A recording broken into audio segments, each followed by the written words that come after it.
I'm Isla Morgan. I'm 33. And tonight I was told I didn't belong at the very winery I built from the ground up. My father's 65th birthday was supposed to be a simple, elegant dinner, a family celebration at a vineyard they thought was far above my pay grade. They had no idea it was mine. They had no idea that the Silver Ridge vineyards they admired in magazines, the one with 5-star reviews and photos in wine journals, had been my life's work for the last 6 years. When I stepped out of the sleek black car that dropped me off at the entrance, the cool evening air was already thick with tension. A light breeze rustled through the cypress trees, lining the driveway carrying hints of oak lavender and fermenting grapes. The golden hour had settled over Napa Valley, bathing everything in soft, warm light. It was the kind of evening that made tourists gasp and influencers take selfies. But I wasn't here to take pictures. I was here to reclaim space in a family that had never truly made room for me. The valet greeted me with a warm "Good evening, Miss Morgan," as he opened the car door. He knew exactly who I was. The staff all did. Every member of the Silver Ridge team had been handpicked by me, trained to the highest hospitality standard. And tonight they'd been instructed to treat me like any other guest until I said otherwise. I hadn't even made it to the front steps before I saw her, my sister Charlotte, standing stiffly by the host stand, in a floor-length navy gown and pearls, her arms folded across her chest, like a gatekeeper of social approval. She clocked me from across the courtyard. "Oh," she said, stepping forward with a tight-lipped smile that barely masked the irritation beneath it. "You made it." "I said I would," I replied, adjusting the hem of my slate-gray dress. It was a minimalist, Valentino understated but unmistakably expensive. Not that she'd know. "I wasn't sure if you could make the trip," she said, eyes raking over me. "Or, afford the dinner. This place isn't exactly middle management friendly." She said it with a sugary tone, but the venom was there. It always was. Before I could reply, our mother, Evelyn Morgan, emerged from the foyer, her high heels clicking against the stone path. She looked like she'd walked straight out of a New England etiquette manual. Pale pink blazer, modest jewelry, her expression carefully neutral. "Isla," she said, her voice carrying that soft, scolding edge she'd perfected over a lifetime. "You're late. I'm early," I said, glancing at the oversized clock mounted near the entrance. "Dinner's not for another 20 minutes. "Well, everyone else is already here," she replied with a sigh. "Let's not make this awkward, all right? Just don't make a scene tonight." "A scene," I echoed, raising an eyebrow. By showing up, she didn't answer. Instead, she took a step closer, lowering her voice. "This is a very upscale place, Isla. It's important that your father feels proud tonight. You understand, right? Please don't wear your emotions on your sleeve." My emotions? I wanted to laugh. If she only knew. Behind us, guests began to gather near the reception patio. Local board members, family friends, golf club acquaintances. Some recognized me with slight nods, clearly unsure how to place me in the Morgan family narrative. To most of them, Charlotte was the successful one, the polished lawyer with the perfect resume. I was the creative sibling, the unpredictable one, the one who didn't go to an Ivy League school or marry a dentist from Connecticut. Charlotte stepped between me and the entrance just as I started forward. "Do you even have a reservation under your name?" I looked at her for a long moment. "No," I said. "I don't." She turned to the host and muttered something, probably asking them to check again. The host glanced in my direction, visibly uncomfortable. My mother leaned in again. "If you're having financial trouble, Isla, we could have helped. But showing up uninvited to a place like this, it just looks..." She trailed off, but the judgment lingered in the air. That's when I saw him, Michael Tanaka, head of operations at Silver Ridge, walking briskly toward us from the lobby. A former Air Force intelligence officer with a sharp jawline and an even sharper sense of loyalty. Michael had been my second in command for the past 4 years. He knew the entire plan for tonight. He stopped a few feet away, giving Charlotte and my mother a quick glance before focusing on me. Miss Morgan, he said calmly, your private table has been prepared exactly to your specifications. The sommelier is decanting the 1985 Cabernet, and the chef is on standby for your signal. Charlotte turned to him, blinking in confusion. Wait, your table? Michael offered a small, knowing smile. Yes, ma'am. Miss Morgan is the owner of Silver Ridge Vineyards. This is her estate. The silence that followed felt like a thunderclap. I could almost hear Charlotte's mental gears grinding to a halt. My mother's lips parted, but no sound came out. I took one graceful step forward. Shall we go inside? I said, keeping my voice even. They didn't move. They couldn't. But I did, and that's when the night truly began. As I walked through the stone-arched entrance into the Silver Ridge main hall, I could feel the shift in atmosphere. The servers stood taller. The concierge desk straightened up like I'd just walked in wearing a crown. I didn't nod or wave. I simply walked, slow, steady, owning the space. The chandeliers glinted above me, and the scent of aged oak barrels and jasmine from the courtyard followed me into the room. Behind me, I heard Charlotte whispering, "No, that can't be right," while my mother trailed behind in a stunned silence. But I didn't turn around. I wasn't here to explain myself. This wasn't a show. It was a reckoning. In the private dining suite, the Rutherford room, the walls were lined with vintage photographs of winemaking in California. I'd curated the collection myself. My father stood by the far window, speaking with our neighbor, Mr. Barkley, a vineyard owner himself. Dad looked more relaxed than I'd seen him in years, glass of wine and hand eyes scanning the crowd for someone, maybe me. But it wasn't until Michael stepped aside at the door and softly announced, "Miss Morgan has arrived," that my father turned, his eyebrows lifted, eyes widening. "Isla." I nodded once. "Hi, Dad." The entire room seemed to exhale, watching as I crossed the floor in my Valentino heels and accepted a glass of wine from a waiter who bowed slightly and said, "Welcome back, Miss Morgan." "Thank you, Evan," I said, taking the glass. Whispers spread like wildfire. I caught snippets. "She owns the place." "That Isla." I thought she was in Oregon. My father stepped forward, a mix of pride and confusion shadowing his face. "What's going on?" Before I could answer, Charlotte rushed in, her voice slightly too high, her expression carefully managed. "Dad, did you know about this? About Isla and this hotel or whatever it is?" I turned to her calmly. "It's a vineyard. And it's not just a hotel. Silver Ridge is a luxury wine resort and boutique production facility. I've owned it for 3 years. Charlotte blinked. "But how you never asked?" The answer hung in the air between us like a slow-poured glass of Merlot. My mother, who had followed us in at last, looked pale.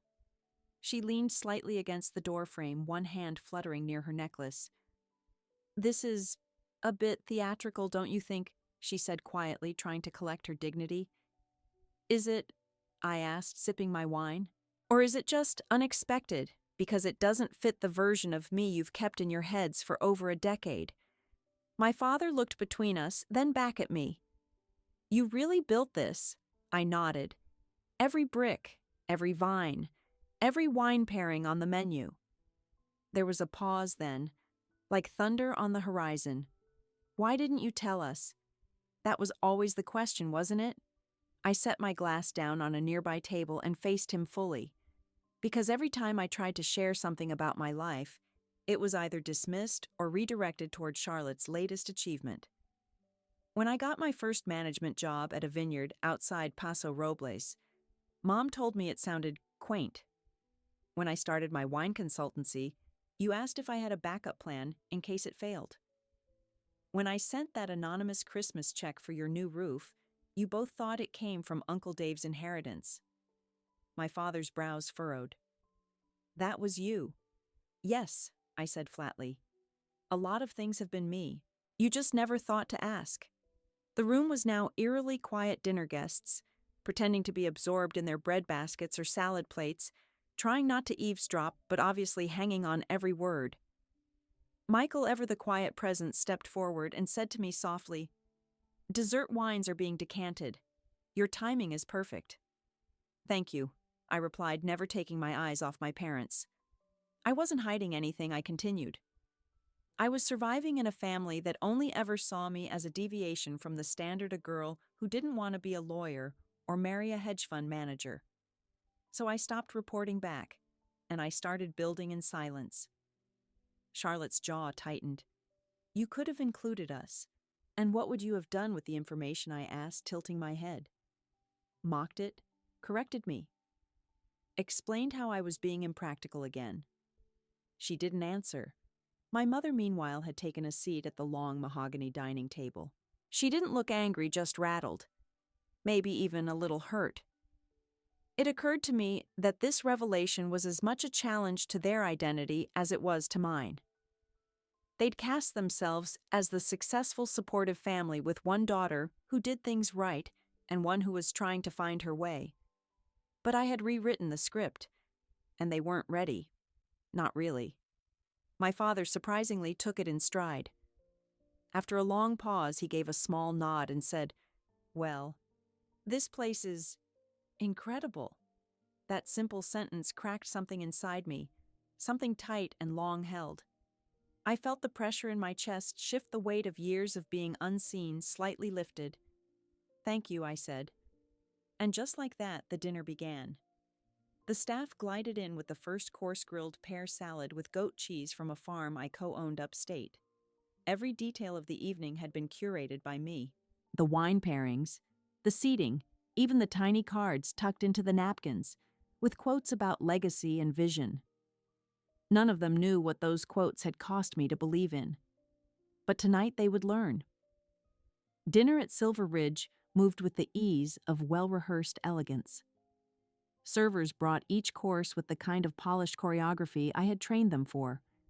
Glasses were topped off before they could empty, and no plate sat in front of a guest for more than a beat too long or short. Everything ran perfectly. I made sure of it, because tonight wasn't about vengeance, it was about visibility. I'd spent over a decade building myself into someone the world finally took seriously. And tonight, for the first time, my family was forced to do the same. As the second course, seared duck with rosemary, balsamic glaze, was served, the tension at the Morgan family table thickened despite the warm candlelight and background jazz. "Isla," my father said, his voice lower now, careful. "I have to admit, I'm having a hard time wrapping my head around all this." I smiled politely, cutting into my duck. "Take your time. I've had 6 years to wrap my head around you never asking." He didn't flinch, but the words landed. The conversation paused again, and the clinking of cutlery filled the air. Charlotte swirled her wine, a 2018 Morgan Select Pinot Noir, but didn't drink. "I just want to know," she said eventually, "how you managed all of this without any formal help." "You mean without help from the family?" I asked, looking at her directly. She looked like she regretted the question. I continued calmly. "Well, when I left Portland and moved south, I started working in vineyard hospitality, tasting rooms, tours, logistics. I kept my head down and my ears open. Eventually, I got recruited to help with a small startup vineyard outside Sonoma. They paid me in stock instead of salary. Everyone thought I was stupid for accepting it." "What happened?" Dad asked. "They sold to a French conglomerate. 3 years later," I said, wiping my mouth with a cloth napkin. "I cashed out with $3.7 million. Charlotte choked slightly on her wine. "And I didn't stop there. I launched Morgan Terroirs, a consultancy for emerging winemakers who couldn't afford the big firms. I helped them scale brand export. The fees were modest, but I took equity. That's how I bought Silver Ridge." "Without a loan?" my mother asked, incredulous. I nodded. "No debt. Just long nights and smart deals." The room went quiet again. This time not out of shock, but respect. My father finally let out a slow exhale. "That's actually kind of amazing." I raised an eyebrow. "Kind of." He gave a reluctant smile. "All right. It's very impressive, Isla." That was the closest I'd ever gotten to approval from Richard Morgan. And while it wasn't the full apology, I knew I deserved it landed better than I expected. Maybe the wall was starting to crack. But my mother still looked unconvinced, or maybe threatened. Her pride in Charlotte had always come easy. With me, it was cautious at best, if not wrapped in condescension. "I just don't understand why you felt the need to hide it," she said, her voice tight. "You could have said something. We could have celebrated you included you." "No," I said simply. "You couldn't have." She opened her mouth to protest, but I continued before she could object. "Do you remember when I got into the agriculture and wine business program at Cal Poly?" I asked. My mom blinked. Vaguely. "We encouraged you to pursue something practical." "No." "You discouraged it?" I corrected. "You said it sounded unstable. You offered to pay Charlotte's Ivy League tuition in full and told me I'd have to take out loans because my degree didn't guarantee anything." "That's not—" "It is," I interrupted softly but firmly. "And when I worked 3 jobs to make ends meet, not once did anyone offer help. And when I started gaining traction, I got nothing but silence. You made it clear, intentional or not, that my path wasn't valid." Charlotte shifted uncomfortably, stabbing at her carrots. Even she couldn't deny the disparity anymore. My mother looked down at her napkin. Her hands were fidgeting with the silver ring she always wore, her grandmother's. "You always seemed so independent," she muttered. "Like you didn't need us." "I seemed independent," I replied, "because I was forced to be." The words hung in the air, heavy and undeniable. Before the conversation could spiral, Michael quietly entered the room and leaned down to whisper something in my ear. "They're ready for dessert. The birthday cake's been plated. Shall I cue the sommelier?" "Yes," I said, straightening in my seat. "Thank you." A few moments later, the doors to the Rutherford room opened and a small procession of servers entered, carrying plates of vanilla bourbon cake, my father's favorite, garnished with figs and honey. The guests clapped softly as my father stood smiling with genuine warmth for the first time all night. A candle had been placed at the center of his plate, flickering in the low light. He looked over at me. "Isla, will you join me up here?" I rose surprised. He gestured for me to stand beside him, then placed a hand on my shoulder, not as a prop, not as a performance, but as an anchor. "I want to thank everyone for being here tonight," he began. 65 years on this earth is something, and I never thought I'd be celebrating it at a place like this. There was light laughter. But more than the wine or the view or the ridiculously good cake, he chuckled. "I'm grateful for one thing: perspective. It's easy to think you know everything about your kids, but sometimes they surprise you. Sometimes they build empires when you weren't looking." His voice trembled slightly. "I'm proud of both my daughters, but tonight I'm especially proud of Isla, for reminding me that success doesn't always look like the road you expected, and that sometimes the quietest ones build the loudest legacies." The room erupted in polite, genuine applause. Even Charlotte clapped, though her face was unreadable. I wasn't looking for a speech. I hadn't written that moment. But it landed in a way I didn't realize I needed. Because in that moment, standing next to my father, my name echoing around the room with pride, I wasn't the overlooked daughter anymore. I was Isla Morgan, owner of Silver Ridge. And everyone in that room finally knew it. After the cake had been served and the polite clinking of dessert forks replaced the earlier murmurs, the mood inside the Rutherford room slowly shifted. The energy that had buzzed with shock and awe now settled into something quieter, a mix of disbelief, recalibration, and from some corners, admiration. My guests, friends of my parents, old family acquaintances, neighbors from Portland had begun to approach me between courses. Not with the awkward politeness I was used to, but with genuine curiosity. Questions flowed. "How did you break into the wine industry? Is it true you started with nothing? Can we tour the cellar sometime?" One of the Robertsons, longtime friends of my father's, said, "You know, Isla, I always thought you were the artsy one. But this is something else. You're a damn empire builder. I thanked him with a smile and a nod, gracious, but not overly humble. I'd spent too long minimizing myself for their comfort. I wasn't about to do it again. My mother, meanwhile, stayed seated for most of the final hour, saying little, her smile tight and her posture controlled. Every so often, I'd catch her scanning the room, watching how others reacted to me. The applause, the compliments, the attention. It was like watching someone reconfigure their internal map, trying to make new lines fit into an old design. Charlotte drifted between groups, wine glass always in hand, quieter than usual. That more than anything told me how off balance she felt. She wasn't the star of the evening, and she didn't know what to do with that. After the guests had begun to depart and the dining room started to empty, my father approached me alone near the terrace door, where the moonlight stretched across the rows of vines in long silver lines. "I'd like to see the cellar," he said simply. "If you have a moment." I nodded, motioned for him to follow me, and led him through a private hallway that ran behind the dining rooms.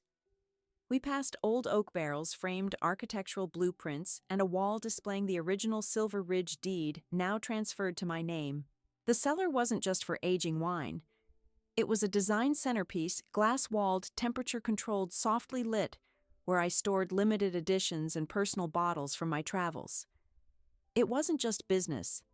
It was art. My art.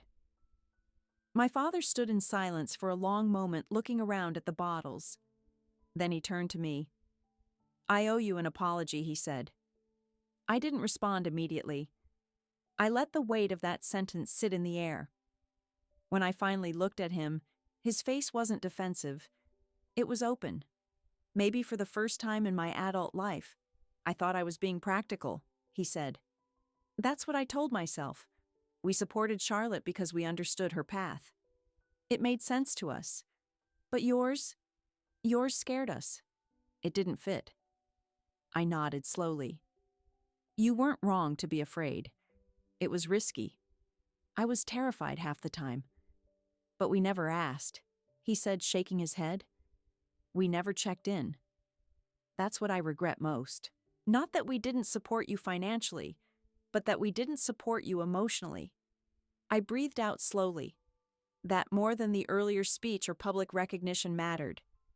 Thank you, I said. That means more than you probably realize.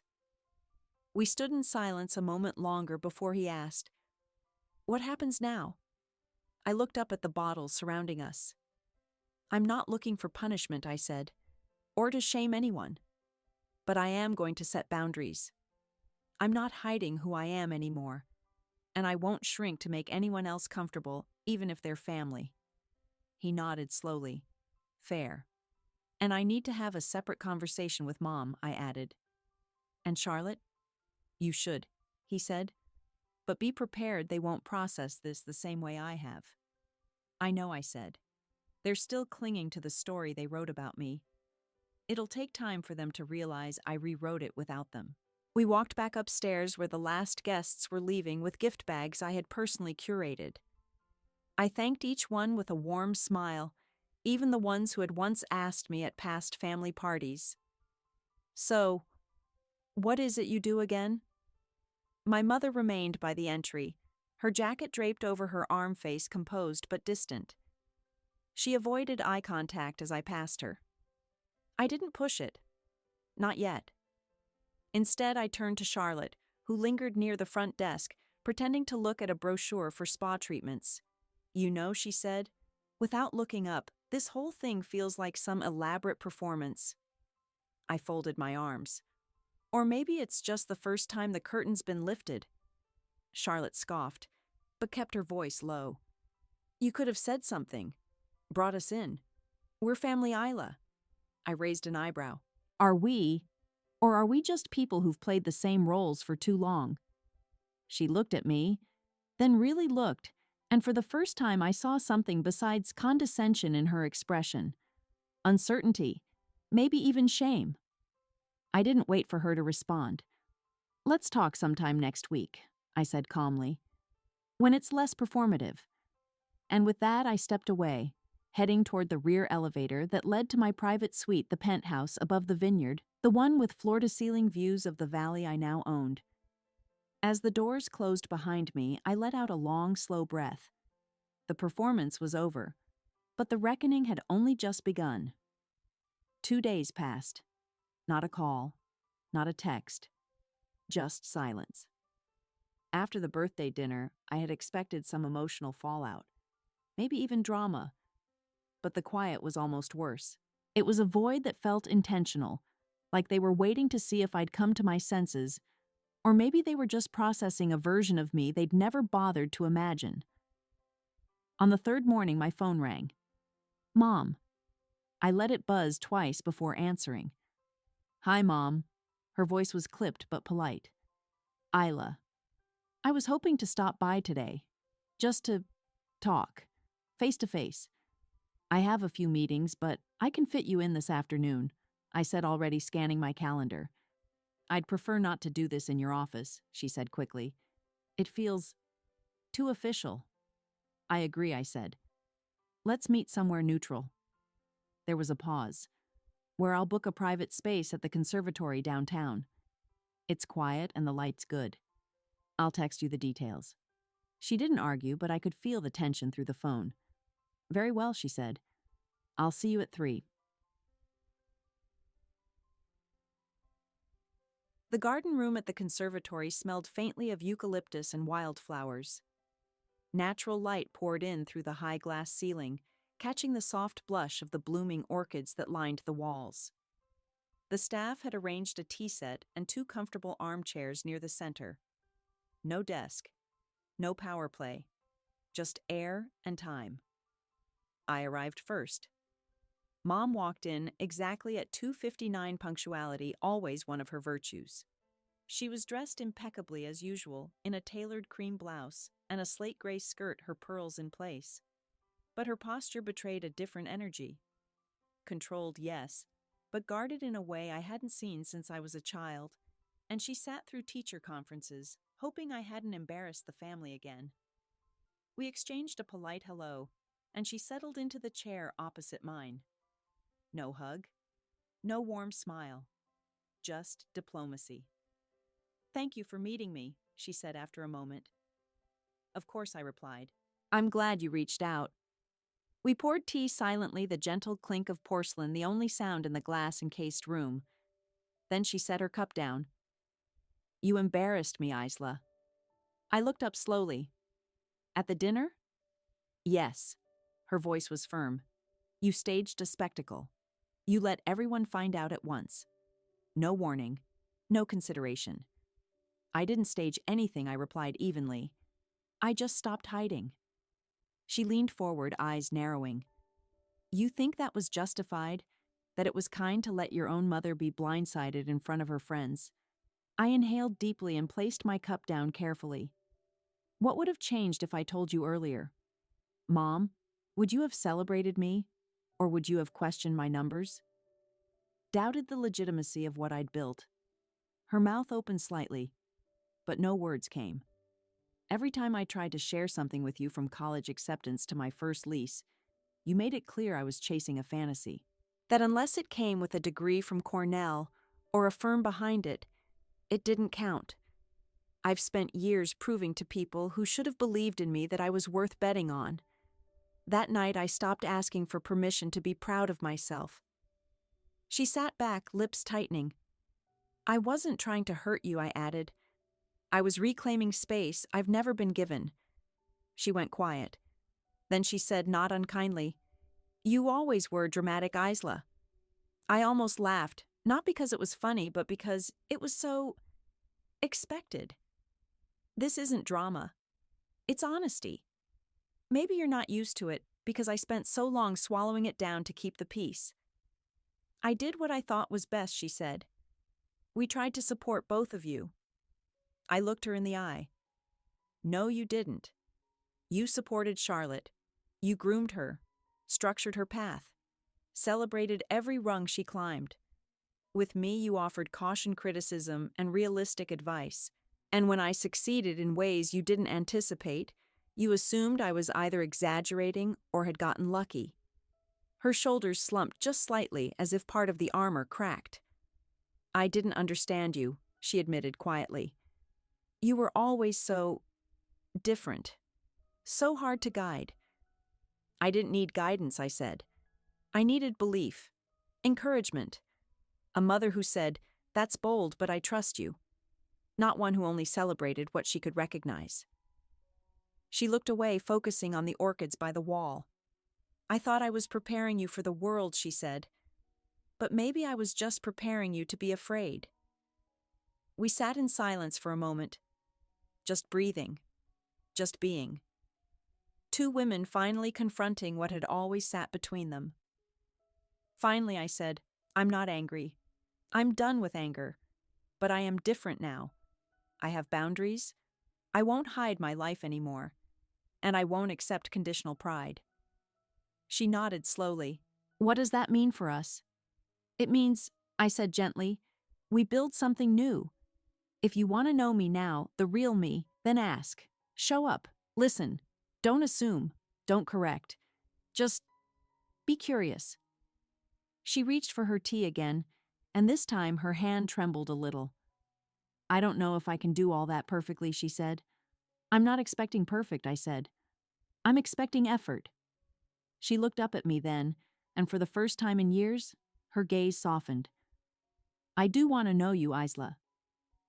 Then start here, I said. This room, this moment, as equals. Her lips curved not into a full smile, but into something real, something human. I suppose I have a lot of catching up to do, she said. You do, I said, and I'm willing to let you try. 3 days after my conversation with Mom, Charlotte texted me, "Coffee, just us." I stared at the message for a long time. No emoji, no passive-aggressive phrasing, just direct, unexpectedly vulnerable. I replied with the name of a quiet cafe in Calistoga, neutral ground, midway between Silver Ridge and where she and her boyfriend Derek were staying for the week. When I arrived, Charlotte was already seated outside at a table under a shaded pergola, nursing a cappuccino, sunglasses on hair, twisted into a neat chignon that made her look effortlessly composed, the image she'd cultivated her whole life. Hey, I said, sliding into the seat across from her. She took off her sunglasses and set them on the table. You look good. You too. We paused as the server came over. I ordered a black coffee, nothing fancy. The silence returned when the server left.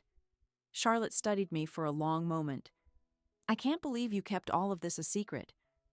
I didn't keep it a secret, I said. I just stopped shouting into a void. Her jaw twitched. You know that's not fair, isn't it? I would have listened. I looked at her. Charlotte. When I got my first management position and told the family, you laughed and said, "That's cute. Do you get to wear one of those wine country vests and everything?" Her face flushed. I was joking. I wasn't, I said quietly. She picked at the edge of her napkin, suddenly avoiding my gaze. I guess I didn't realize how serious you were about it all, she said. You always made these wild plans when we were younger. Remember your compost smoothie business? I was 14, I said, a smile tugging despite myself. And it was an organic fertilizer blend. She chuckled. Still smelled like death. We both laughed softly, not from nostalgia, but from the strangeness of feeling normal between us for even a second. Then she sobered again. You always seemed like you were okay without any of us. Like you didn't need validation. I wasn't okay, I said. I just stopped expecting anyone to understand. You all made it clear there was one right way to succeed. I wasn't on that path, so I became invisible. That's not true. It is, I said. And not just because of Mom and Dad. You were part of it too. Charlotte looked wounded, but she didn't deny it. I didn't mean to be, she said. But I guess it was easier being the one who got the praise. The safe one. The right one. That wasn't your fault, I said. But you benefited from it. And you never once questioned why. She nodded slowly, guilt creeping into her expression. I didn't want to rock the boat. You didn't have to, I said. The boat was already sinking on my side. Charlotte sighed, looking out at the vineyard hills in the distance. I always thought you resented me. I did, I admitted. And I envied you too. You got the applause, the funding, the comfort of being understood. Meanwhile, I was chasing investors and waiting tables, and being told by our mother not to wear cheap shoes to family events. Her eyes widened. She said that, "Before your engagement party," I said. I'd just finished a 12-hour shift. Charlotte winced. God, Isla. Yeah. She went quiet again, pressing her lips together. Derek keeps asking me how I didn't know. About the hotel. The business? All of it. What did you say? That I didn't ask? She said. That maybe I didn't want to know. Because if I did, then I'd have to see you as my equal or worse, someone who passed me. I raised an eyebrow. So that's what this is about. She gave a dry, bitter laugh. I don't know. Maybe. It's weird. I always felt like I was carrying the pressure of being perfect. But now, I realize you carried the weight of being underestimated. That's worse in a different way. It's not a competition, I said. Or at least, it shouldn't have been. But it always was, she said. Even when we were kids. Who got the best grades? Who looked best in photos? Who wore what at Easter? I nodded slowly. Yeah. And the problem is I stopped playing, but the rules never changed. I didn't realize that you were opting out, she said. I thought you just lost. Her voice cracked a little on that word lost, like she didn't quite believe she'd said it. I leaned forward slightly. I didn't lose, Char.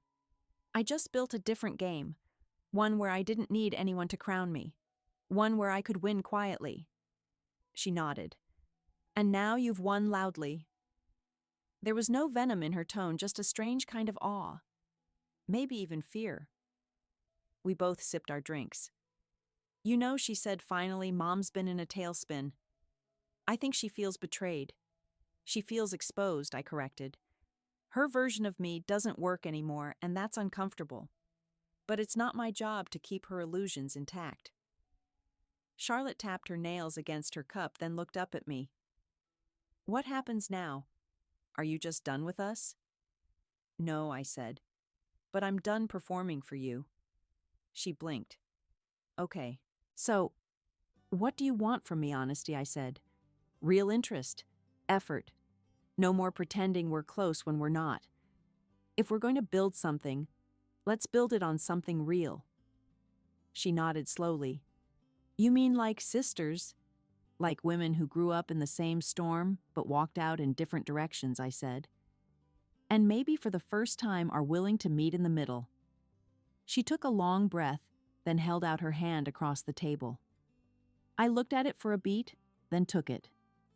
No apology, no promises, just contact. A beginning. By the following week, something had changed. Not just in my relationships, though those had shifted in quiet but noticeable ways, but in my posture, my breath, even how I moved through the halls of Silver Ridge. I wasn't carrying something anymore. Not shame, not silence, not the constant calculation of how much truth people could handle. It was gone. Instead, I was thinking about what came next, what I would do now that I was no longer building just to prove I could. One night after walking the vineyard rows at dusk, I found myself staring at the small, unmarked building near the rear of the property. A storage space once. But I'd always imagined something more for it. Something not for me, but for the girls I used to be. The ones whose parents laughed at their ambitions, or who told them that being bold meant being difficult. The ones who worked behind the scenes while their siblings shined. The ones who didn't get funding or belief, or even space.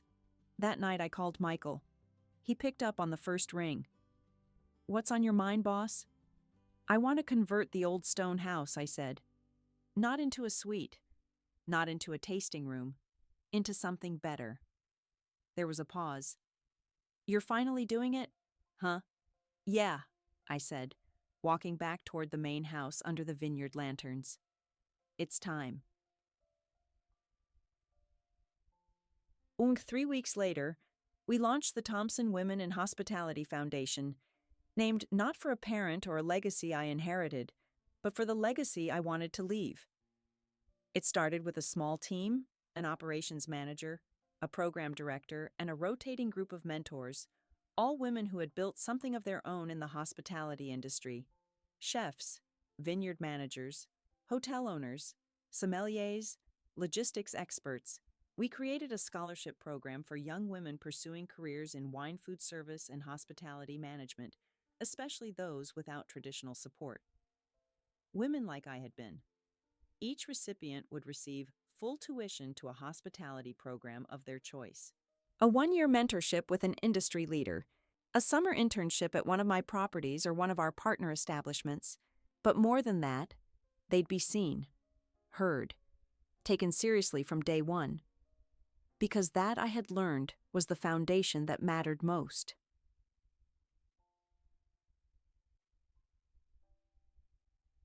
The first class of applicants came from all over the country, from rural communities in the Midwest to underserved neighborhoods in San Diego. They submitted video essays, written pitches, business plans, scribbled in notebooks. Some were barely 19. Others were in their late 20s, restarting their lives after loss or abandonment or survival. I watched every application. I cried during more than one. One stood out immediately. Reina Flores, 22, daughter of a hotel housekeeper and a day laborer who taught herself to code property management software while working nights at a motel in Modesto.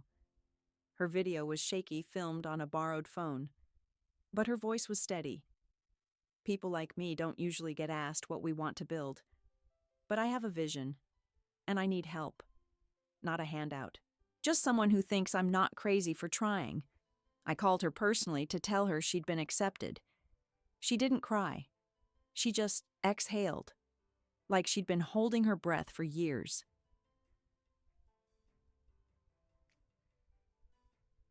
The press picked up the story boutique hotel owner launches program to uplift women in wine and hospitality. I did 2 interviews, declined 5 more. I wasn't doing this for headlines. But the day the foundation announcement was printed in Wine Country Insider, a text buzzed on my phone. Mom just read the article. I didn't realize you were building something that big. If you ever want help organizing a gala, I know some people.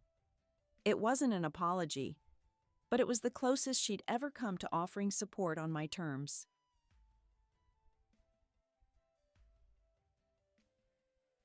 One crisp Friday morning as harvest season began, I stood at the edge of the South Vineyard with Michael. He'd been promoted to COO of all Morgan properties, a title he shrugged off, but earned 10 times over. This was always the goal, wasn't it? He asked, hands in his coat pockets scanning the land. No, I said truthfully. The original goal was to stop feeling like a disappointment. He chuckled. And now the goal is bigger. Not just to succeed, but to open doors, so no one has to do it the way I did, alone. He nodded. That's the difference between ambition and legacy. I looked toward the sun breaking through the fog. Exactly. 2 days later, my father visited Silver Ridge alone. We'd started meeting monthly, just the 2 of us. Sometimes we talked about wine blends or employee policies. Other times we talked about nothing important at all. But we talked. As equals. This time, though, he brought something with him. A worn, leather-bound journal. This was your grandfather's, he said. He used to keep weather notes, crop records, things like that. I found it in a storage bin. Thought maybe it should go to someone who understands what it means to tend something real. I took it carefully, flipping through the yellowed pages. Scrawled notes in pencil. Rain heavy. Watch for root rot. Vines look stressed. Consider new irrigation path. I looked up, touched. Thank you, I said. I'll take good care of it. He nodded, his gaze soft. I'm sorry it took me so long to take you seriously. I'm not, I said. If you had, I might have stayed small just to keep earning your praise. That made him laugh. Then he grew quiet. You know your mother's struggling a little, he said, but she's trying. She even put a framed article about you in the living room, next to Charlotte's law degree. He grinned, right between that and a painting she bought from a gallery in Carmel.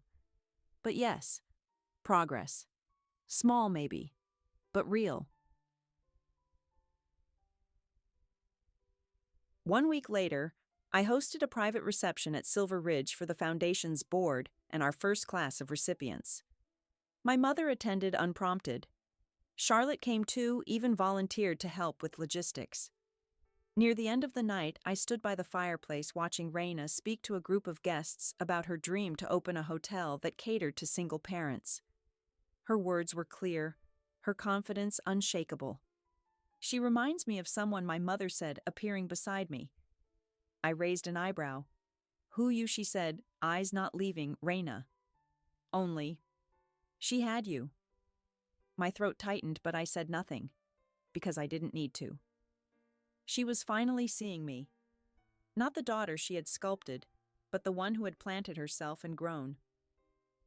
Fall crept into Napa slowly, not with snow or frost, but with a golden hush. The leaves along the vines turned amber and crimson. The air carried the scent of ripened grapes and wood smoke. Guests at Silver Ridge lingered longer by the fire pits. Mornings came with mist and sweaters. It was my favorite time of year when the vineyards quieted down and I could breathe. And for the first time in years, I realized I wasn't racing anymore. I wasn't proving. I wasn't fixing. I was still, which is probably why I finally noticed James Bennett. He wasn't new to my world. In fact, he'd been the lead restoration architect on Silver Ridge's South Wing renovation nearly 2 years ago. But I had barely registered him at the time beyond his clean blueprints, meticulous eye, and rare ability to talk to construction crews without condescension. We'd spoken more during the early stages of the foundation project. He'd helped me design the converted stone house into a modern yet historic learning center, all while indulging my obsessive opinions about windows and natural light. He was thoughtful, focused. He never interrupted. He asked questions, then actually listened to the answers.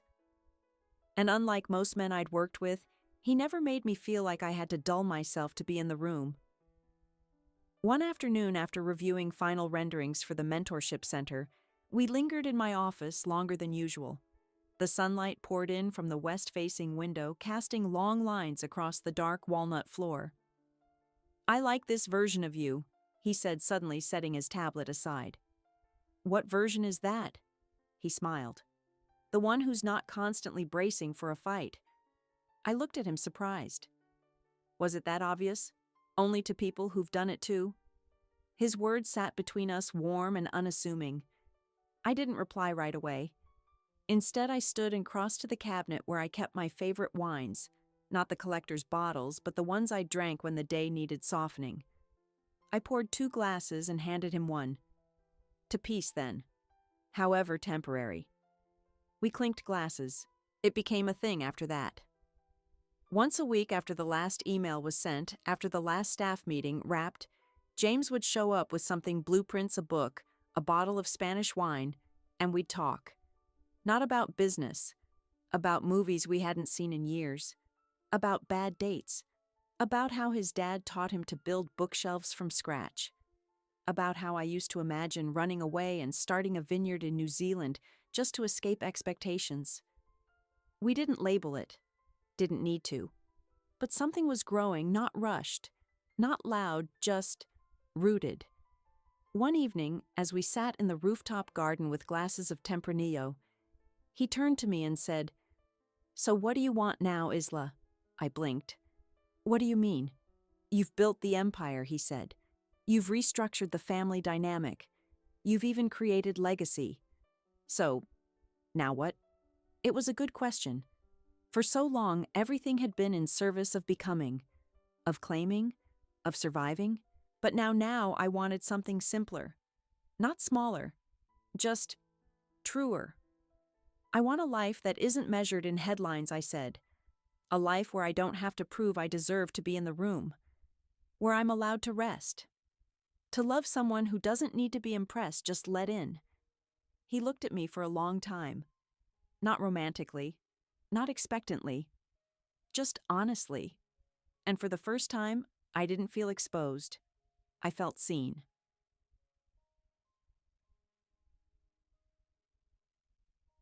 A week later, I visited my therapist, Dr. Hayes, for one of our standing sessions. She listened as I described the feeling of emotional quiet that had settled into my life. Not boredom, not numbness, just calm. "That sounds like safety," she said gently. I nodded. It doesn't feel like a pause before the next blow. It just feels steady. She smiled. "You've made space, which means something new can grow." I thought of the vineyard in winter, the bare vines, the unseen roots, the way everything below the surface strengthens before spring. Growth wasn't always loud. Sometimes it was slow and internal. Sometimes it felt like sitting on a rooftop with a man who didn't interrupt you. Sometimes it felt like finally exhaling and realizing you weren't holding your breath for anyone anymore. The gala was set for the second Saturday in November. We chose the Athena, my flagship property in downtown Chicago, not just because it was elegant or photogenic, but because it was the first hotel I ever owned. The one that had taught me I could take something forgotten and turn it into something revered. Now it would host something far more personal, the first annual gala for the Thompson Women in Hospitality Foundation. The guest list was tight donors, alumni industry partners, and a few carefully vetted journalists. No extravagance for extravagance's sake. No hollow networking. Just impact. And yet, as I stood in front of the mirror that evening, adjusting a floor-length emerald gown and fastening a simple pendant, I realized this night wasn't just about the foundation. It was about closure, about transition, about claiming the space I had earned not just through grit, but through grace. Michael stepped into the suite just before we left, clipboard in hand tucks sharp. "Everything's running ahead of schedule," he said, with a rare grin, "which means you're officially not allowed to panic." "I'm not panicking," I replied. He raised an eyebrow. "Your shoulders are." I laughed and rolled them back. "Better much." He paused, then added, "James is already downstairs. He said not to rush. That he'll be waiting." "Of course he will," I said, smiling. "He always is."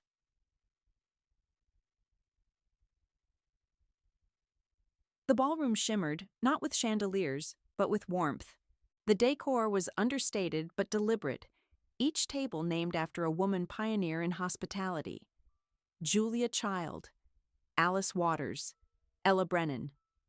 A quote from each inscribed in silver foil across the centerpieces. The mood wasn't showy. It was reverent. My mother arrived just after the first course wearing a dark navy dress and an unfamiliar expression, something close to awe. She took her seat quietly beside my father, who nodded to me across the room with quiet pride. Charlotte came too. She didn't try to take the mic. She didn't try to be the center. She just stood beside me once and whispered, "You made this feel like something sacred." And I knew she meant it. After dinner, I took the stage. Not with trembling hands, not with a script, just with truth. I used to believe that success was the best form of revenge I began. That if I could just get far enough, build high enough, shine bright enough, I'd prove everyone wrong. A pause. But I've learned that success isn't about proving people wrong. It's about building a life so right, so full, that their doubt becomes irrelevant. Tonight isn't about revenge. It's about reclamation. I glanced at Raina in the front row now, months into her first semester, already planning her first hotel concept. It's about creating spaces for voices that have been ignored, underestimated, or silenced. Spaces where women don't just work, they lead, they innovate, they change the game. Applause rose gently like a tide. "And we won't stop with scholarships," I added. "This is just the beginning. Mentorship, investment, equity. Our work starts now." When I stepped down, James was waiting near the edge of the crowd. He didn't say anything. He just held out his hand. And I took it. Later that night, as the guests filtered out and the Athena's staff began resetting the room, I stepped onto the rooftop terrace with a glass of water in hand. The skyline of Chicago stretched before me, glittering and quiet. My mother joined me unexpectedly. She stood beside me for a long time before speaking. "I never thought I'd see you like this," she said. I didn't respond right away. "Not because I didn't think you were capable," she added more gently, "but because I didn't know how to imagine you outside the mold I built in my head." "I broke that mold a long time ago," I said. "I know," she replied, "and I'm sorry for not breaking it with you." We stood in silence, the city humming below. "I'll never fully understand the road you took," she continued, "but I'm starting to understand why it mattered." I turned to her. That's all I ever wanted. Not agreement, just understanding. She reached out, touched my arm. "Not for show. For real." "I see you now," she said. "And I'm proud. Not the old kind of pride, the kind that came with conditions or comparisons. This time it felt different. It felt earned. And finally, unconditional." Weeks passed. The gala's glow faded into memory, but its impact lingered in ways I hadn't anticipated. Not just in the follow-up emails from donors or the new mentorship matches being finalized, but in the quiet, in how my phone buzzed with different kinds of messages. From Charlotte lunch this weekend. Not for networking, just to catch up. From Raina. I pitched my hotel idea to my professor today. He wants me to turn it into my capstone project. From my mother. Found an old recipe from your great-grandmother's guest house in Provence.